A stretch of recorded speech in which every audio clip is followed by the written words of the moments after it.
بقول لك يا مصري، اعمل فيديو صغير نزله على الفيسبوك، وانا منزل لكم تمبلت هنا على صفحتي بالفيديو ده. اوكي، في الشورتس، وعلى صفحه ترحيل اللاجئين مطلب المصريين على الفيسبوك عامل نفس الشيء، والاقي برضو الاغبياء بيقروا اهو اهو، بيحرض المصريين ينزلوا الشارع اهو قدامكم اهو.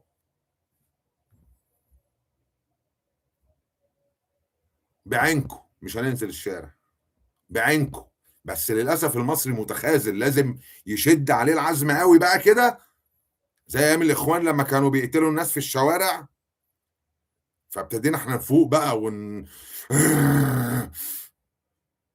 فابتدينا نهيص على السوشيال ميديا، يا سيسي يا سيسي يا سيسي وبتاع. نزل الجيش وهم عارفين ده، وهم عارفين ان هم يمشوهم. هم مستنيينك يا ناطع يا مصري تتحرك، هم مستنيينك يا ناطع يا مصري. الجيش والشرطة والأجهزة مستنية المصريين يتحركوا. وانا قلت لك تتحرك ازاي، وبقول لك ما تنزلش الشارع، عشان هم في الشات مستنيينكم تنزلوا. بيقولها لك صريحة، هو مستنيك تنزل.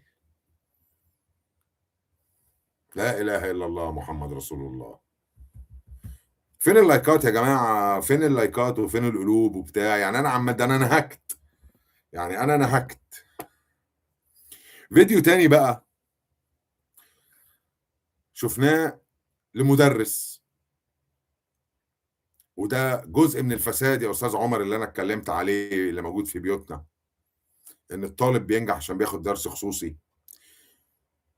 فطبعا الازمه اللي احنا فيها، في عيال ما بتدفعش المصاريف، فالمدرس واقف بالكشف، وانت ما تدخلش وانت ما تدخلش بالاسامي عشان دفع المصاريف، وفوق كده كده بيشتمهم. انا يعني الكلام ده انا شفته النهارده بعد الصلاه يعني.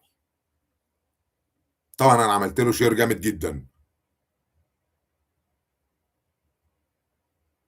طبعا ده انا عملت له شير جامد جدا. ليه؟ عشان واحد زي ده لازم يغور في داهيه. ده لا يصلح انه يدرس لبنتي ولا ابني. بس معلش يا ابني يا اللي اتشتمت، اصلك مش لاجئ عشان تاخد حاجه ببلاش. ما هو اصل مزبولي، مزبولي ما بقاش يلبس نظاره نظر خلاص، سنانه بقت صفين لولي. الله يرحم لما كان لسه وزير بترول كان بيفتح الدرج